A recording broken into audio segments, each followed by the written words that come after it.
Assalamu alaikum, guys. Welcome to another Marriage Mondays, where we spend Mondays talking about marriage. My name's Amir. My name is Kamara. And today we're going to talk about who wears the pants. Men wear the pants. Women wear the pants. Babe, those aren't... What are those? They're pleated pants. These are cute. pants. They're cute. I don't even know what those are. So what does it mean to wear the pants in a relationship? For those who are not native English speakers, wearing the pants means like... who's in charge? Like, who's making these decisions? Who's making the ultimate decisions when your family wants to move to California? California is great. You should move here. When your family wants to move to no, it's pretty expensive. Don't come here. If you want to move to California, who's making that decision? If you want to have kids, who's ultimately making that decision? If you wear the pants in the relationship, you are making that decision. Question of the week. Who do you think should be making the decision? Should it be a mutual thing, or should it be the one who is making more money or is more knowledgeable? Because they're not. The one who wears the pants. Comment in the section below to tell us what you think. As a precursor to our discussion, we wanted to talk about what Islam says about the subject. And how it affects like Muslims about who wears what pants at what time.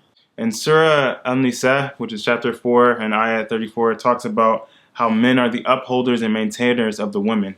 And it's specifically talking about the financial aspect, so maintaining the household, clothing, food, and things of that nature. So there's like a lot of people, a lot of men, and a lot of people who just want, men to rule the world. So I'm going to say like misogynists. They tend to use this ayah and kind of like twist it and be like, oh, well, men are the protectors and maintainers of women because women are weak and women can't think for themselves. So a man has to do everything for them and they have to protect them from their own selves. And so they just like make up all these types of excuses so that men have to wear the pants. Yeah.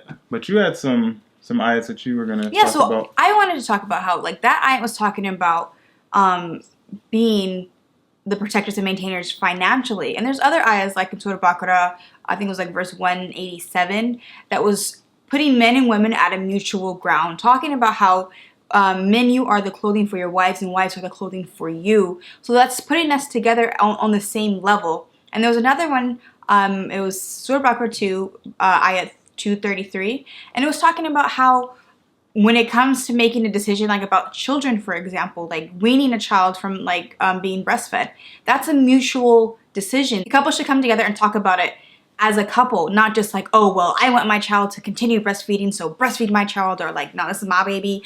I want him to stop because he hurted me, so he's going to stop at like 2 months. So it's about coming together. In Islam, it never explicitly states that one party is making all of the decision. And traditional thinking, the men wear the pants, right? Yeah.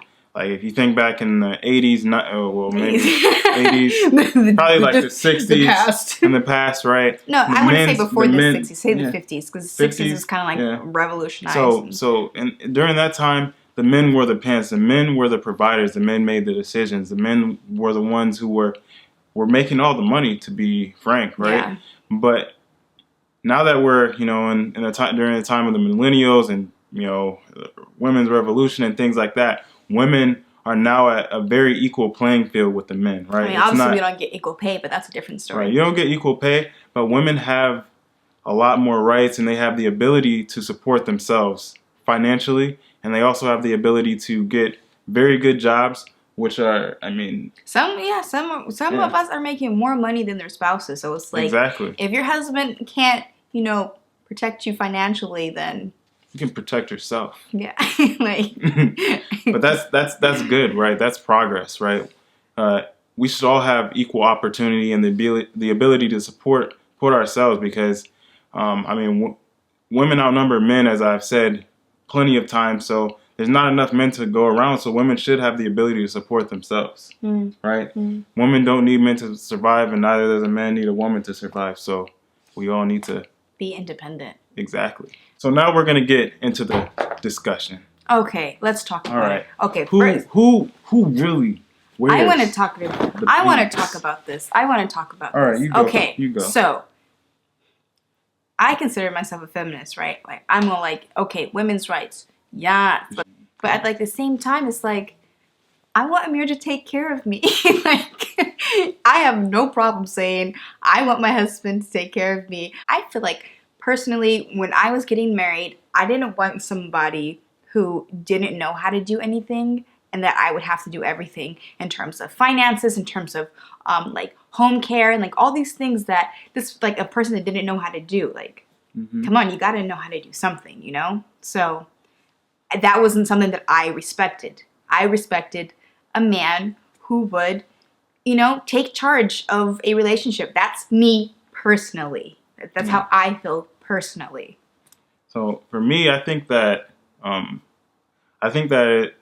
for a healthy relationship today, I think that both individuals have to wear the pants.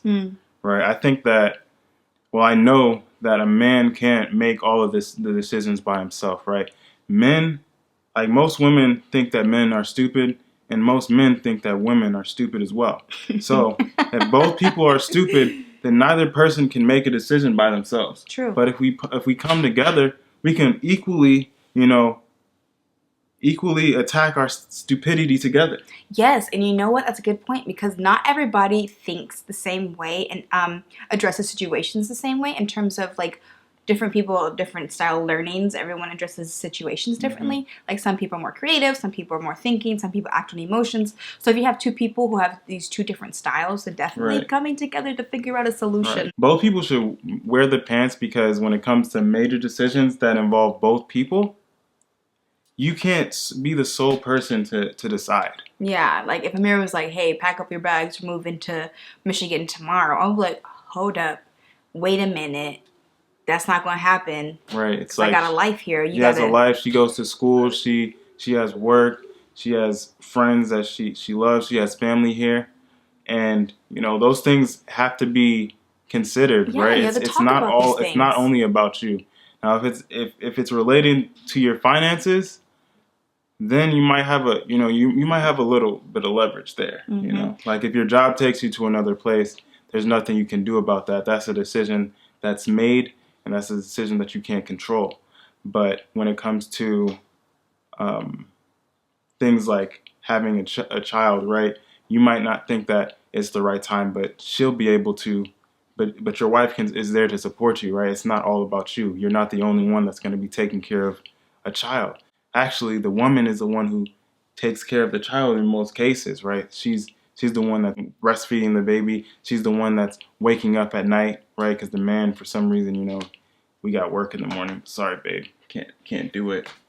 But things like that, you know, just the decisions that you need to consider both parties. Yeah. So, in Kamara's case, she thinks that the men should wear the pants. I'm not saying that the men. Okay, I'm not talking about like at an overall relationship. I'm saying that was me personally for myself. Yeah, for herself. For myself, like. But you agree that in certain different situations, right, or in different relationships, that both parties should wear the pants. Right? Yeah, I think for the most part, both parties should wear the pants. But for me, I'm saying that I prefer not to make major decisions.